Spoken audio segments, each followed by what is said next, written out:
All right, welcome everybody. Good morning, good afternoon, good evening, wherever you are in this beautiful globe of ours. While we're waiting for everybody to join, if you wouldn't just post in the chat where you're joining from today. It's always fun to see the distribution of attendees. I am in sunny but cold Bend, Oregon. It's bizarre. Last week we had highs in 70s, which is not normal for here. And right now we're a balmy 28 degrees Fahrenheit. So Kimberly, Pennsylvania, Sophie, Quebec, Annapolis, Margaret, Milwaukee, John, Denver. Lebanon, nice. Yes, there's the farthest so far, right? Boston represent. Vancouver. Las Vegas. Vegas, yes. We'll give it just another couple minutes here. We're happy that you took time to join us, and we hope that you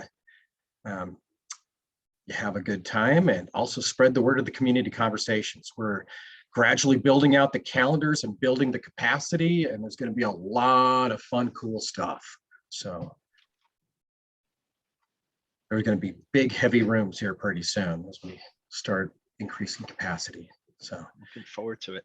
Dan, is some village in the Netherlands, is that the formal title of the town that you're in, some village, or is that it's a pretty nice place to be reporting in from, I guess. Sophie's got rain in Montreal. That's unique. You must be having our warm weather from last week going across the country. Oh yeah. So that is bizarre. It is a bizarre. We had honeybees out here. My trees are blooming. And believe it or not, I went kayaking and got bit by mosquitoes in February. I don't even know. All right, let's get this started. All right, welcome to today's community conversation. My name is Sean Hurley, and I'll be your community host. We're joined by Jacob Small, no Saul today. So we'll be discussing Dynamo and building with Dynamo. Community conversations are virtual meetups featuring expert speakers from across community. Sessions range from deep dives, tips and tricks, and live demonstrations on products such as AutoCAD, Revit, Dynamo, Fusion 360, to roundtables on industry insights, emerging trends, career stories. It's quite a bit. We're trying to make it really nice, and there's something for everybody in there. All experiences, all experience levels from beginner to experts are welcome. All right, next, please. One thing we have to say is any decisions you make in purchasing products, make them in the state that the product is shipping today, not anything that we may say about future functionality or integrations, whatever that may be. So as the product is today, that's what you make decisions based on. Next, please. Everyone's line is muted to reduce background noise. We do invite you to turn on your camera. It kind of gives us a virtual in-person feeling. Not the total in-person, but it's close. It's a nice thing in these meetups. The conversation is that. It should be that. It's a conversation. So you can ask your questions. You can raise your hand using the little Zoom hand, and we'll call and unmute you, or you can ask in the chat, and we'll be monitoring that as we go forward. The session is recorded, and a link will be emailed out to all attendees, as well as the recording will be posted on the event page in the next day. Next, please. Quick about myself again. I'm Sean Hurley. I'm an Autodesk Community Engagement Manager. I'm a geeky technologist located in beautiful Bend, Oregon. And I am Jacob Small. I am I forgot to change my title, technical account specialist as of today. Actually, a few days back, they changed my formal name for what I do, but I'm a Dynamo form junkie based out of the Boston, Massachusetts area. But you'll see me all over the place. I try to cover as much of the globe as I can. Awesome. All right, and so today, this is session 23 in the series, right? We've had a whole bunch of these going back, and I'm gonna give a couple shout outs to some previous sessions as we go, but this is number 23, Building with Dynamo. We've, as always, have a bit of kind of a introductory presentation, talk about some sort of important stuff as we talk about actually our Revit integration today. Then we're going to get into a live demonstration that's actually inspired from the Dynamo BIM forums activity we've had in the last couple of weeks. And then we've got some time for some Q&A. At any point, if you do have questions, anything's unclear, you want to speak up, as Sean mentioned, go ahead, raise the hand, put stuff in the chat. I'm pretty good at keeping an eye on everything as we go. And I've got Sean to also make sure I'm keeping my eyes on everything this time out. So without further ado, let's get into the presentation. So when we start talking about the DynamoRevit integration, the first thing that you have to really understand is it's a core feature thing about Revit is just about everything is an element. If you can see it, if you can click on it, if you can find it in your project browser, if you can find it at any point in the Revit application and it's unique to your model, it is probably an element of some sort. There are a few very rare exceptions, but for the most part, this is true. So anytime you have any kind of confusion, just assume I have an element, and that will clear up a lot of that sort of, what can I do? Because you have elements, that means you can actually go through and you can grab element dot information as opposed to having to go through and find specific things for your different types of data. Now, every element in Dynamo for Revit will show up with a green highlight. If you have a green highlight, you definitely have an element. That green highlighted number is actually the element ID. We'll talk more about element IDs in a few. And they'll also often have sort of the category spelled out beforehand. So that's not always the case, right? So we can see here, we've got element number 29,153, 358,430, 358,465. All of those are elements. This is the category. This is a floor. This is also the category. This is a wall. So the category of that element is a wall. This is not the category. If it says element, you don't necessarily have the category of the element. You just have the element itself. You can refer back to it. You can get some other information through the element. But the important thing to note is if I have a wall, I can go into the wall section of my library and find things I can do with that wall. Now, I mentioned that green highlight before. The cool thing about this is that green highlight is actually a hyperlink. That hyperlink basically runs the find in view command. And what that will do is it will bring you to that location. So you can see here, I've got an overall elevation of my building up there on screen. I click on the single individual green highlight and it brings me to that window. Every green highlight I click on, it brings me to that window. Now, this is the same as if you've got a warning and you say show and model. It's gonna cycle through your active view first, then your open views, and then every single view in your project. Obviously, that can be pretty time consuming. So ideally, you want to set stuff up where the content that I'm working with is available in this view. I don't have to sort of go hunting through a million views to find the content. That'll just keep things moving pretty quickly. The other handy thing to know about that is you can use the select by ID command to actually select the in Revit to actually select that thing once you understand what it is. You can use this to find some of the harder to find stuff and information about those harder to find pieces that might only report as elements as well. So now that we understand how to find stuff in the model and that we've got the different categories, let's start to get specific. Getting specific will help you get where you want to be a little bit faster. So when browsing the library, you want to look for sort of under the specific element types that you're working with, right? Get to that category. Don't go through element. There's a million things in there. Instead, if you're looking for information about a family instance, go to the family instance piece. If you're looking for information about a wall, go to the wall section of your library and browse through that way. The more generic types of actions such as element.geometry will work on everything, but because there's a lot more stuff in that section of the library, it can be a little bit harder to find the things that you're working with. Generally speaking, I recommend starting with kind of the core basics, right? So less specific with our elements. There's a lot of stuff in there. It will work on just about anything, but if we can get more specific, we can get to actually what we want to use faster.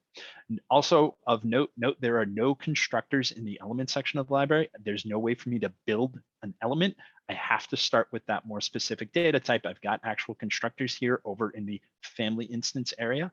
And then again, and we mentioned this before, lots of things that we can do in the element section, a little bit less that we can do to modify and query information, right? Keep in mind those, the green plus button is our element constructor, indicates an element constructor for those nodes. The red lightning bolt indicates a modifier or method, and the blue question mark indicates properties or querying information about the objects we might have. Yeah, and I just went over that on the wrong slide. Look at that. I knew the story I wanted to tell and didn't realize that I had that. So again, red, a green plus sign is a constructor. This will make a new thing where a thing did not exist. Red lightning bolt is a modifier or method, which will alter an existing thing. And then we can query to get properties about a given thing with any of those nodes that are in the blue section. Now we did present this in the UI/library session of the community conversations. I think that might have been session 3, which was like a year and a half, maybe 2 years ago at this point. So it goes way, way, way back in time. Worth going back and checking that if anything I covered here wasn't entirely clear. Next up, how to build stuff. So when you want to make an element in Revit, you want to start with that same method that you would kind of use in the user interface. You might not know necessarily that exists, but that's always the case, right? So in the case here where I want to create a family instance, right? Maybe I want to place a desk or an electrical outlet, a switch, a light fixture, whatever it may be. You've got a lot of options. We can create through coordinates where you just give it some XYZ values, unhosted, unhosted through just a coordinate system, hosted by a line. So it's going to ask for a face and then draw a line, hosted by a point, where it's going to ask for a face and a point. By a particular host, so rather than a face, it's asking for an element by a point somewhere in space and level associated to a point. Lots of different options there for creating a piece. When you think in your Revit user interface, though, you're just saying, okay, I want to create a family instance. You select your family instance and you click. Well, that click, when you click for the hosted pieces, it's saying what face did they click on and where's that point? It's doing kind of 2 actions with the 1 click in terms of efficiency. That's pretty great. But Dynamo, we don't have the way to do that because we have to prescriptively state where we want that piece to be, what we want it hosted on, where we want it to sit. So you can grab that content there pick the right node there and you can get that content built out. Now we get into some of the more generic stuff in terms of parameters. This is under the elements section of the library. This is super, super useful. So know that it's there.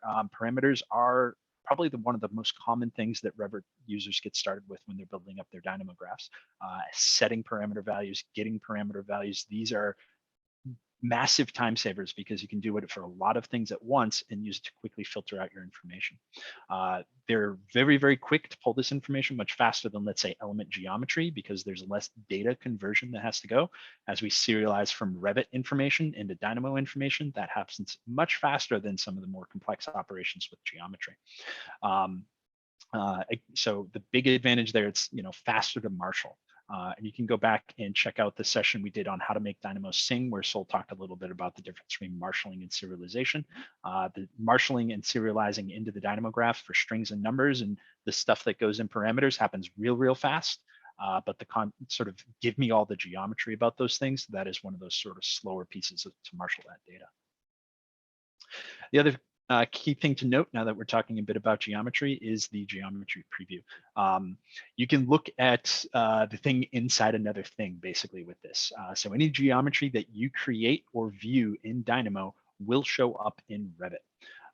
There are individual toggles for the settings to turn those off and on as desired. I'll show you guys where those are once we get into the demo portion.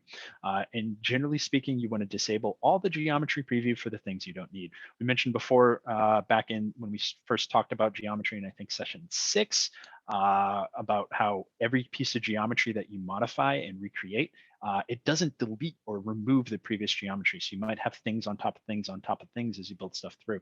Turn those off. It'll make things happen much faster because your geometry preview is actually happening in both places now, not just Dynamo, but also in Revit. Next up, unique identifiers. So I mentioned before element IDs.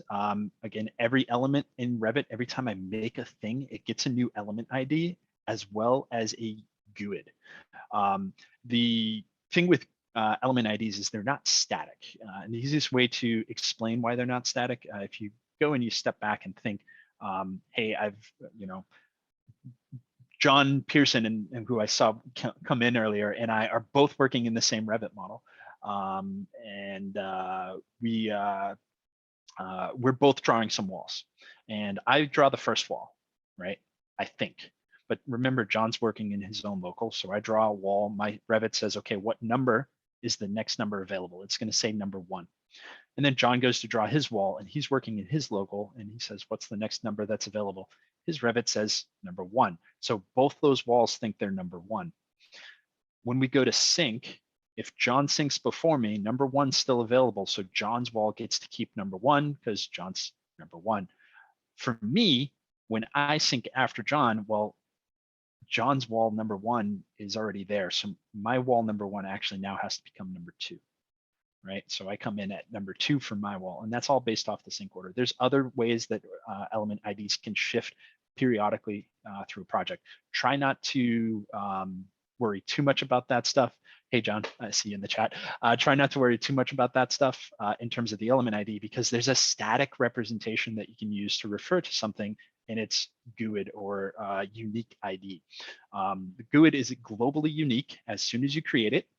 It starts with your episode ID. So every time I start Revit, it generates a new session ID for that particular model. That session ID gets written back out into the slog file for that model. And now I can track that slog to the GUID consistently because the first thing that gets written into my GUID is that episode ID number. So that's a great way to find out who created this thing originally over time.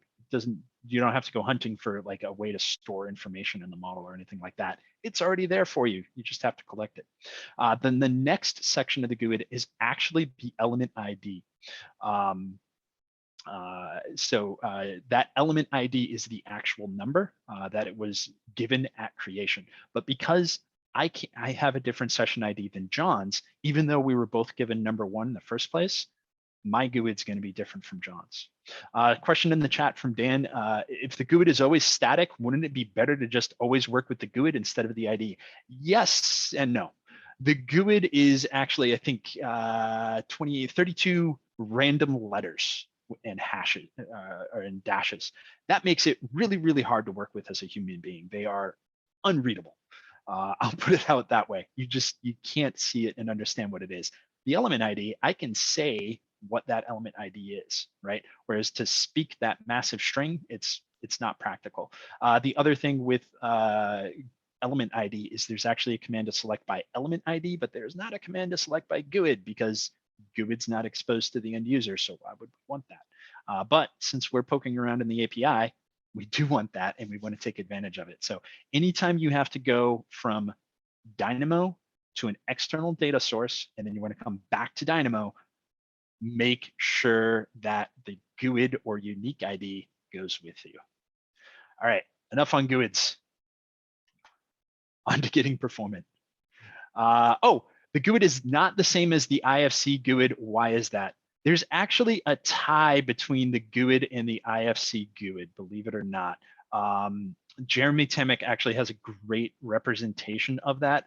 The thing is, the IFC GUID, because IFC is basically a really big text file, because of that, they have to be real careful about how they encode that data. They have to use the least amount of space possible because it's in no way compressed. It would be horrible if they didn't sort of figure out how to compress the data as they go. So they use a different means of encapsulating that data, whereas we stick to a generic GUID so that we can work with the .NET library a little bit faster, pull the information in and out faster. But the GUID actually aligns to one of the identifiers that's given to the element. I'll see if Sean can remind me in a Slack message later. I'll see if I can pull up the blog post that Jeremy Tammet has on that, which is super, super useful. Great question, by the way, Minnow. All right, speed demons. Let's get fast. So a few things to know about getting fast graphs from Dynamo for Revit. You want to reduce the number of times you have to go to the well. What I mean by that, the more times you have to marshal data from Revit over into Dynamo or from Dynamo over into Revit, the slower things are going to be. So try and make as few trips as possible as you increase your graph. That marshaling of data, and particularly geometry between the two systems, is pretty complex. It can take a while. And so the more you do that, the worse it's going to be. Less memory use also means things are going to run faster. So instead of working with every single door in the entire project on every single level to renumber all at once, maybe work with one level at a time and run that graph 16 times. You might find that it's actually faster that way, which is pretty nice. Less geometry is also going to be faster, and simpler geometry is going to be faster. So don't work with the crazy mesh if all you need is just the points from it. Just the points. Points will be a little bit faster. Work with, instead of the solid of the wall, or in today's demo, instead of the solid of the curtain panels, work with just the polycurve that defines the outside of the curtain panels. You can also refer back to the Making Dynamo Sing session that Sol and I did for some more tips on speed and performance. Now, getting into selection, there's basically two different ways that we can select stuff. We can either be really heavy, which, to quote my niece, gimme all the things, right? Where she just wants to hug all her stuffed animals at once, right? And it's super cute, and it's super useful as well in the context of Dynamo, right? Where you're able to basically say, I want all the walls, I want all the content, which is really, really super useful. The other way we can do stuff is give me just this one, right? And so this is really kind of a difference in methodology of approach here. Either we can say, do this graph to all the things, and then maybe take all the things and filter out some that we don't want, or split into multiple directions. Or maybe we want to say instead, let's get a little bit more precise for this wall that I'm going to point at. Now, the problem with this wall, that does require that the user select the correct wall to run the operation on and change that selection in between each run. So that's just one thing to keep in mind. It's a little bit less automated, but it might get you to the right results faster and in a better way. Next up, filtering is going to save you a ton of time. Filtering is key, in particular when you have the heavy selection method. You're almost always going to wind up having to use some sort of filter. So in this case, you can see here, we started with that, give me all elements of category rooms. This gave me every single room in the entire project. Then we said, all right, let's filter down and remove any room that does not have an area that's between less than 500 and more than 275. That brought me down to 375 rooms. I cut out more than half my rooms right there, which is pretty cool. And then we said, okay, give me all rooms at level 5. And that brought me down to 25 rooms, right? And so that's a pretty great way to just real instantaneously dive right into that project. Now, you want to try and filter the content when you want to do bulk filters like this. You want to try and filter as quickly as possible. It may make sense to filter by level first. In this case, for this particular project I built this graph for, there were 5 levels in the project, and the 5th level had nothing but tiny little closets. So filtering by area definitely worked out much better in this particular case, because floors 1 and 2 and 3, I think floor 1 had 2 rooms on, whereas 5 had a few hundred. So much faster to filter that content out that way. All right. Next up, let's talk about how to get our geometry from our elements. Again, there's 2 ways to do this. We can do heavy, get me all the things about the thing, or we can be precise, get me this one thing.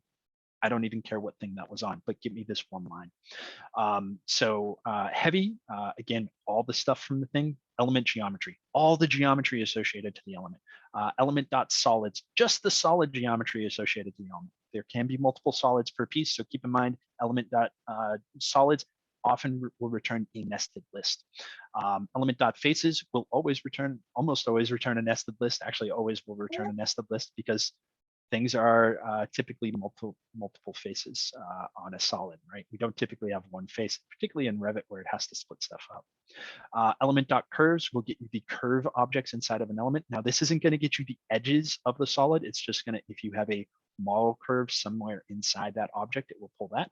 And then element.location. This is different from the element geometry. Location is going to tell you where this has been defined in 3D space. There's a couple different ways you can define 3D space. The first one are elements in 3D space in Revit. The first is as a point, and the second is as a line. Third would be kind of the series of points with adaptive components, but that's a conversation for another day when we get a little bit more advanced. For now, let's stick to just points and lines to define our things. And then the other way we can get our geometry is very precise. I want this edge, just this edge on the edge of my table here, or just this edge on the edge of my top of my laptop screen, right?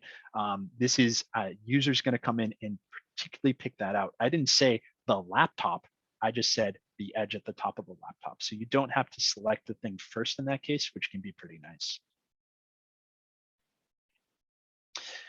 Next up, you want to make sure you're mapping out the process to get to that final destination. If you don't have a map, you're going to struggle much more in Dynamo for Revit than you are in Sandbox. There's a lot more nodes to deal with. There's a lot more things that you can do. The processes are going to be much more complex. It's not as open and free form for the most part. So build a map specifically when you're early on in your command or in your journey. So put that plan together. What do you know is also important to keep in mind. Like, oh yeah, I know how to get the geometry from an element. I saw that in the community conversation. I know how to get the edges. What do you not know? I don't know how to create a beam, right? Or I don't know how to do this other thing. Map that up. Think about what things might come up as you go before you actually go out and start to code. You can refer back to how to plan a Dynamo graph for some good examples of that, which was earlier in the series. Next up, better together. Lean on your peers and let them lean on you as well. You're not a one-person army, right? We're all working in this together. I see Thomas in here. I see John Pearson in here. I see a lot of people, names that look really familiar from the forums, which is really great. And that Dynamo forum is a wealth of knowledge, which is absolute power in your career and in your Dynamo efforts. Right? So go there, work with them. If you don't want to work with the forums, that's fine too, but plan to work with your friends, coworkers, other firms, your future self. Even if you're going to fly solo, you've got to treat this as kind of a team sport, because 6 years from now, when you come back to open up that graph, and I've had to do this myself recently, you will be kicking and screaming if you didn't annotate and graph out and map out what your logic was, because otherwise you're going to open that up and it's just going to look like a mess of nodes and wires. And I don't know what I was thinking here. Next up, make use of the packages. The community packages are huge. You're standing on the shoulders of giants when you take advantage of this stuff, right? Download Rhythm, download Archilab, download Clockwork, and take advantage of this. Now, that does mean you have to build and maintain a deployment plan for those packages, partner with your IT teams to pull that off.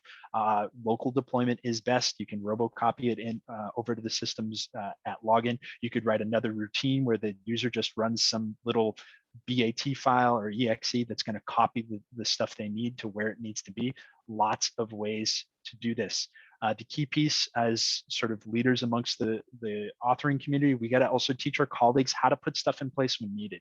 The workspace extension for Dynamo helps a ton and is making things so much easier for users, but it's not going to be there all the time. So be ready to help out your colleagues as they get into this. Next up, and we're onto the last few slides here, be mindful. Just because you can doesn't mean you should. And I actually had somebody ask me the other day, is it possible to get rid of every single view in a Revit model? And it winds up that yes, it is.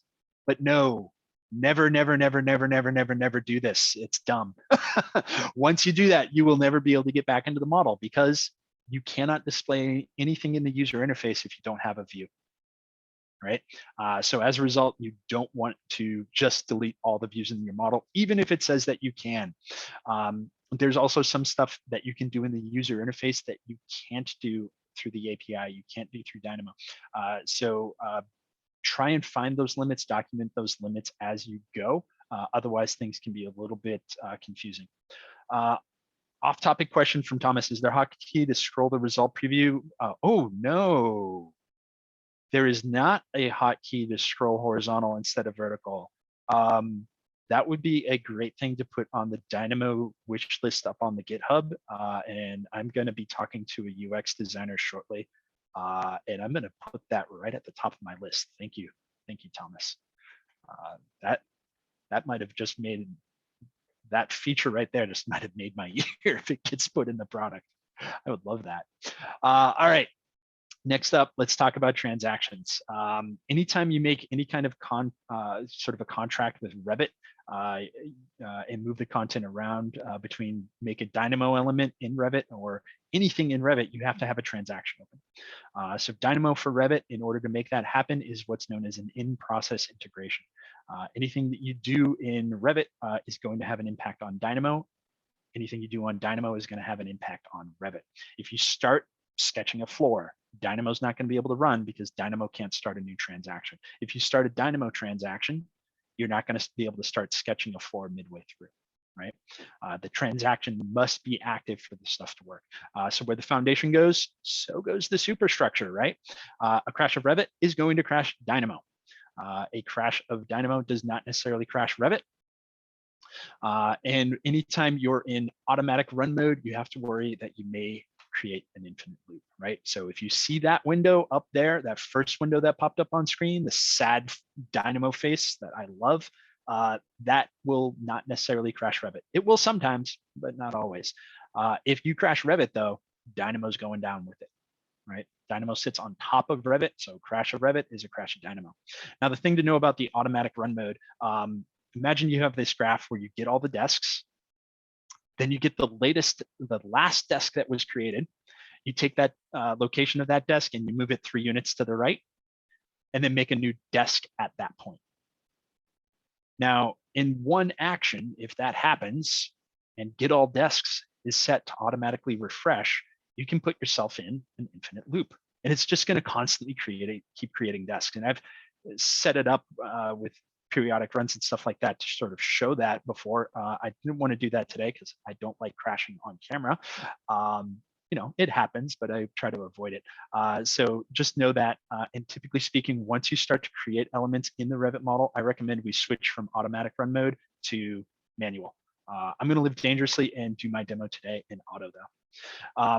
Next up, playing with all the toys. Keep in mind, there's multiple ways to run Dynamo inside of the Revit environment. We've got Dynamo Player, Generative Design, and Standard Dynamo. All of these are your friend. Know when to take advantage of them. In particular, you know, Generative Design's cool. You can do a lot of stuff. Remember, it's running a headless Dynamo under the hood. But the great thing with Dynamo Player is it feels a little bit more user-friendly to a lot of people. It gets you that sort of easy sort of access. And then when they're like, oh, it's great, can we make it do this instead?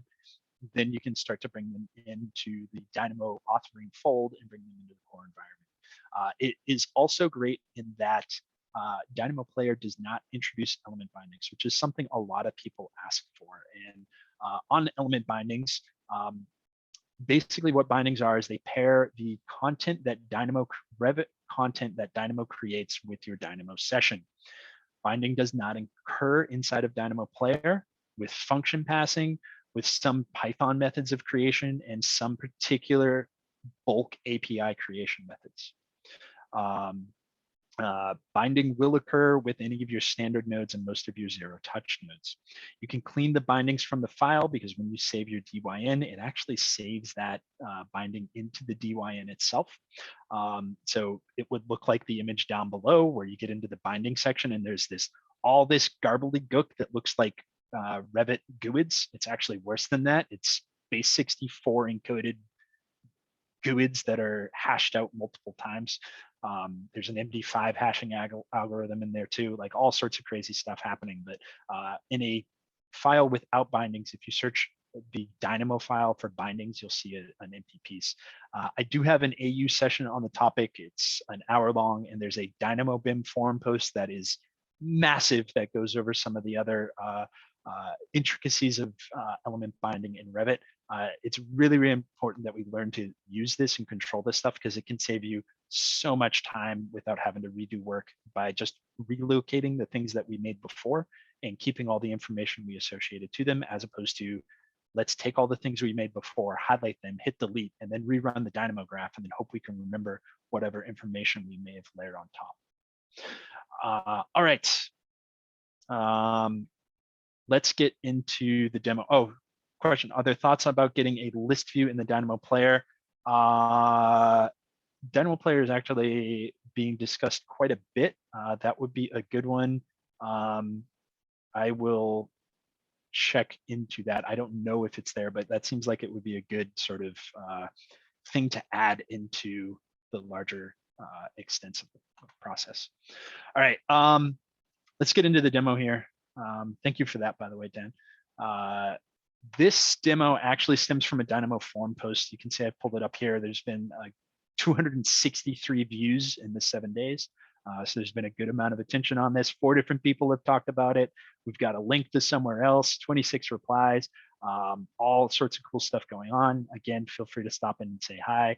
But you can see I had some ideas. Basically, the user wants to go from all the things on the left and all the things on the right to a mix of things on the left and blending into the right. And we talked about a few different ways this could do it, because there are a lot of ways. I posted an example on how it could be done in a sandbox environment, but it winds up they were trying to do this in a Revit environment, which means they're trying to manipulate curtain panels. If we scroll further down, you'll start to see some of this. And I came up with a pretty good way of doing this that I wanted to present to you guys, because it's a pretty good sort of early graph. It's got some design stuff. It's more fun than just randomly setting room numbers or something like that. So that's where I figured we'd start today. And if you do have questions as we go, feel free to speak up. We'll pull things out of chat as needed. And go from there. Autodesk should just buy Orchestra for some millions and make it open available. That there would be some advantages to that, perhaps, but I think there's also a lot of value in keeping that separate. But yeah, Orchestra is a great application, Thomas. All right, so looking here in Revit, you can see I'm in a standard model. This is just a basic curtain wall, nothing crazy, right? You can see it's 100 feet long, 20 feet high. These panels are 2 by 2, but this could really be anything, right? It wouldn't even necessarily have to be a curtain panel. I'm just starting here because it was a lot easier to just place one curtain wall than it was to make many, many different family types arrayed over a piece. To get into Dynamo for Revit, we're going to go up into our Manage tab and then launch Dynamo. It's going to take long enough for me to get a sip of coffee, I hope, to launch that up. And there we go. And I'm going to just start a new Dynamo graph. For now, I'm going to pull Revit off to the left side of my window. I just used Windows key, left arrow, to sort of quickly pull that off to one side. And we're going to start by just selecting this curtain wall. Come on. There we go. And then you can see I've got an element, and I can click on that element ID and it's going to zoom extents for me. But from here, I don't want to work with the curtain wall. I want to work with the actual curtain panels, right? I want to work with these guys. So what do we know? We know this is a Revit object. We know that this is a curtain panel. Curtain panel is a type of element. Remember, everything you see in Revit is an element. So if you're lost, check elements. All right, what do we have? We've got a lot of elements to choose from, like a lot. Look at all that scrolling. But curtain panel happens to be one of them. And then there's a couple ways, there's a couple modifiers as a family instance by element. Get all panels of curtain wall system. Oh, that looks pretty good. Take a hosting element and get curtain panels. So let's do that. And now if I preview this, there are all my curtain panels. And you can't see any difference there because I'm just marching along the bottom row, but as we scroll around, you can start to see if I go to the very last one, element 500, there's my top right corner, right? So again, green button is a hyperlink, is super handy, right? Okay, so now that I've got my curtain panels, we need to sort of figure out where they are, because what I want to do is I want to group these curtain panels into columns. So I'm going to collapse this out. And the easiest way to do that would be to take a point, like a magic point down here at the bottom, and find the distance along that flat plane on the XY plane to each curtain panels sort of row. So let's do this. Element.getLocation. And again, we talked about this node earlier in the session. this is going to take an element, in this case, my wall, and it's going to return its location line. You can see that line showed up there. If I take all of this and hide these elements, there's a lot of elements here. That might have been a bad idea. You can see I've now got that same line that I drew there in Dynamo showing up in Revit as that blue line. There's no way to select this. It's not really there. It's just telling me that it's a thing that I might want to know about from Dynamo. All right, so now I can take all my curtain panel elements and I could try and get, let's say, the start point off of that line. We've got our point, and if I zoom out, you can see that created that point there to each one of those curtain panels. But this isn't geometry. This is an element, right? So how do I pull the geometry from that element? Well, it's a property of the curtain panel. I could pull the geometry itself, or much faster than pulling 500 solids into my model, let's just get those boundaries. There we are. Look how quick that was. All right, so now I'm going to flatten that list because I've got a nested list. Hologram's a great analogy for that, Thomas. So Thomas pointed out, he calls the geometry preview, the little blue dot that I see over here in Revit from that point I pulled over, the hologram. I like that. I'm going to run with that. Just take that and put it in my pocket for later. All right, so we're going to now get the distance from that start point. We're going to find closest point to on this geometry. Let's just go full screen Dynamo for a bit. This geometry to that start point. Now I've got a whole bunch of points, one on the corner of each one of those curtain panels. Now I can say vector by 2 points from my endpoint to my start point. I hate that those have to crisscross, but it is what it is. And now I've got a whole bunch of distances, but those are in 3D, right?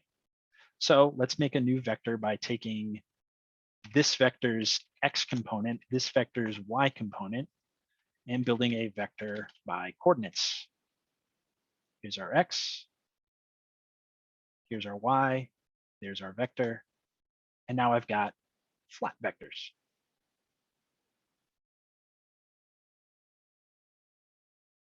And it gives me a nice clean length. And then we can say, well, let's get the v dot length. Helps if you spell stuff right. The length of that vector, right? This is 0, that's 2, that's 4. Notice there's a bit of a rounding error. So this is floating point precision. That's one of the other reasons I wanted to do this with you guys. These aren't quite the same, but they're effectively the same. This is just the computer doing math silly underneath. We're going to use a math.round to pull this off to 4 digits. I think that's like 128th of an inch, which is more than enough for building construction tolerances. Notice these are now nice whole numbers. And we can do a list.group by key. Take these as my keys, take my curtain panels as my list.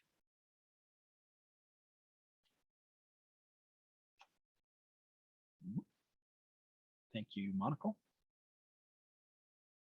And then list.sort, sort by key.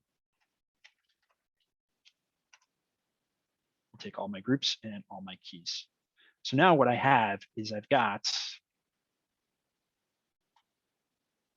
each of these curtain panels. Remember before when I clicked on the highlights in Revit, it was marching along the base.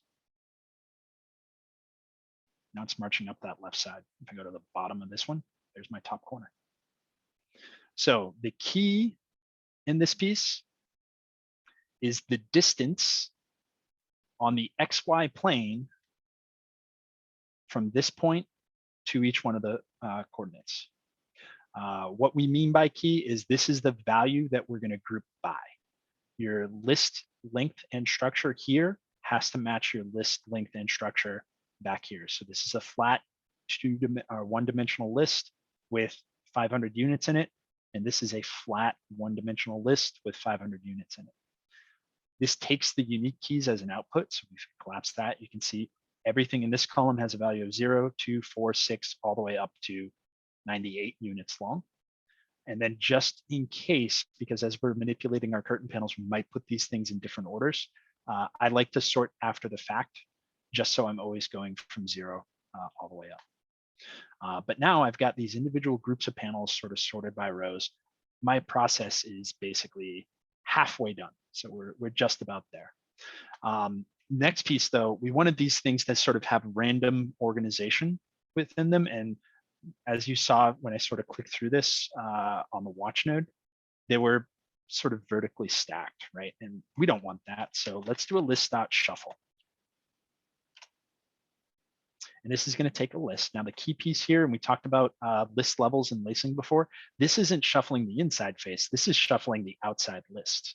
What I want to do is I want to use list levels and shuffle this inside piece. So my first list, originally on the right, we had element 358533. Imagine if I had to say 24 different numbers or 32 different numbers or letters instead of 358533. That's a pretty big difference. So up here, 358533, that's now the second. 576 is down there.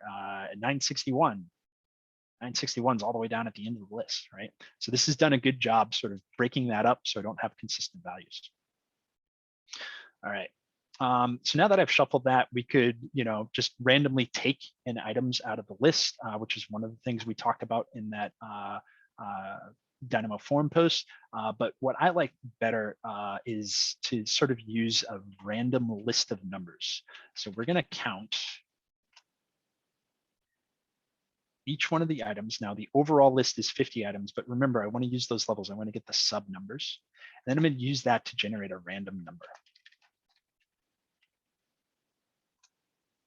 And so now I've got sets of 10 random numbers, and this node creates a number between 0 and 1. This can be used as just a random parameter, which is exactly what I'm going to do within the space. All right. Now we're going to count once again. How many items do I have overall? So I've got 50 rows. And the next step is we need to make some sort of way to just sort of adjust these values because I want to be able to control when my gradient starts and stops. So I'm going to use a number slider. And I'm going to set this to be low value. Now low setback makes more sense. And we'll copy it. We want this to be between 0 and 1, stepping by 0.01 is fine. And then high setback, exact same thing. So we can set those values first. And then I'm going to build a range from negative low to high with that many pieces in between. So from the negative low value to the high value, 50 steps. Because this is 50.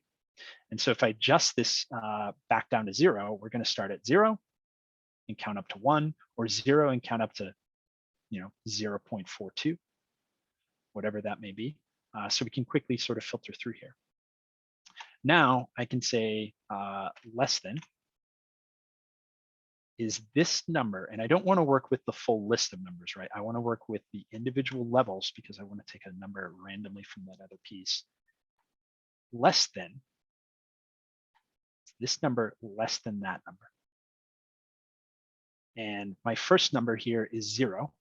These values all range between 0 and 1, so nothing should be less than that. My second number is pretty low too.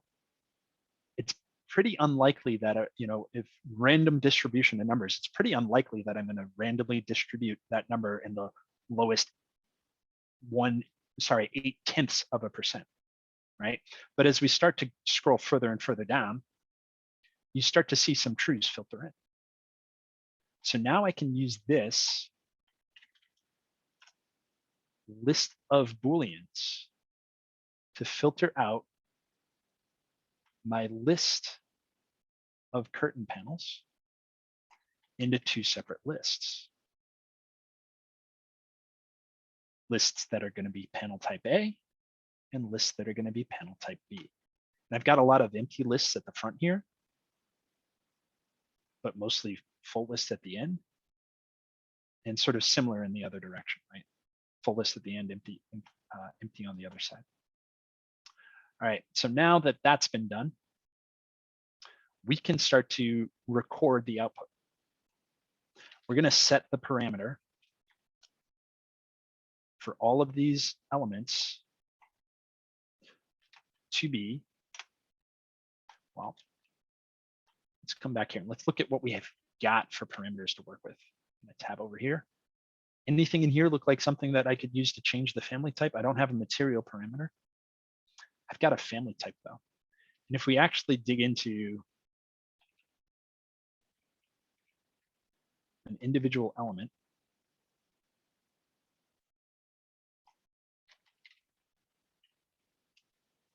what helps to spell it right? There we go. We can pull all the parameters. So this is every value that I could set, and it's more than what I see over here, right? There's very few things here. I can query information and I can set some of these values. There's 24 different things, right? Some of them I'm not going to be able to overwrite, like area, but some of them I can, like family and type as a string, capital F-A-M-I-L-Y, A-N-D, capital T type. And that is going to need a family type. And then we want a system panel. We'll use GL1.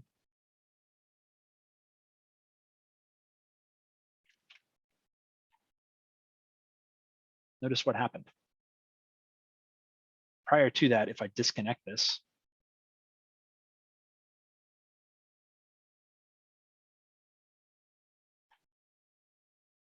instant. And if I wanted to come back here and adjust these numbers, instant, right?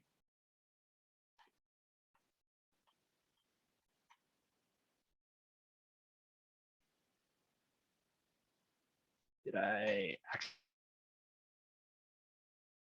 that list? Yeah, that's now all an empty list because I went the wrong direction with one of these.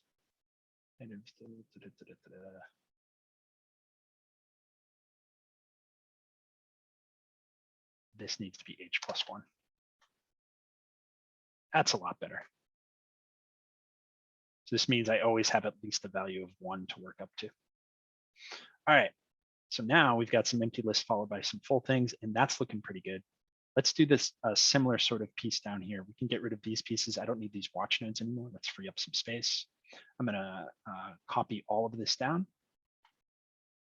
I'm gonna remove this element input first, and I'm gonna change this to GL2 and wire this in as my elements. And now we can start to have some fun with it. Let's change our low setback.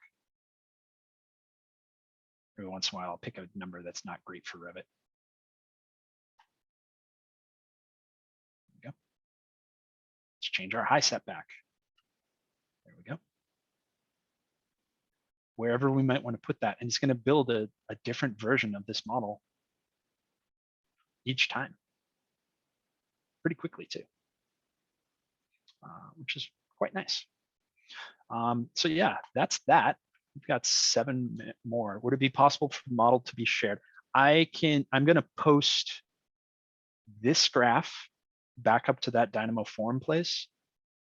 Thank you, Ellie. That exact place is where I'm going to put that. The user, I'm going to butcher somebody's name, Saskari, has posted some stuff there too.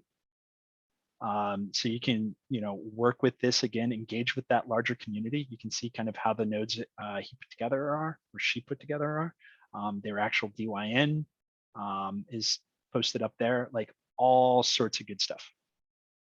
So absolutely worth it. Is there a way to keep the shuffle always the same? Yeah, that would be to use a seeded shuffle method instead of the random parameter values. This is entirely random. To sort of, Sophie makes a great point. As we shuffle this, it's going to shuffle different every time, and that might be what we want. Might be the last thing that we want. So you got to be real sort of cognizant as you're building that out. But for the most part, it's some pretty good stuff. All right, we've got a few more slides to get to with the last 5 minutes that we have here. So I'm trying to be respectful of everybody's time. So you can RSVP right now for coming community conversations through the community conversations site. Sean's going to give you a little bit more about that here shortly. But our next planned session is on the 3rd, and that is going to be getting civil with Dynamo. That will be focused on sort of the civil 3D side of this exercise that we just did. And I may or may not be doing something like, I don't know, pavers in a landscape instead of curtain wall panels with a similar sort of demo. For anybody who does a lot of work with site stuff, might want to check that out, even if you're not a civil 3D user. And then we're going to get into host of the Dynamo party on the 17th, which will be looking at all our other hosted integrations, Formit, Alias, Robot, etc. And then we're going to come back and building more with Dynamo, which will be the next sort of session in this series where we'll talk more about element creation and other sort of cool things. All right. Oh, I went one step too far. Sean, over to you.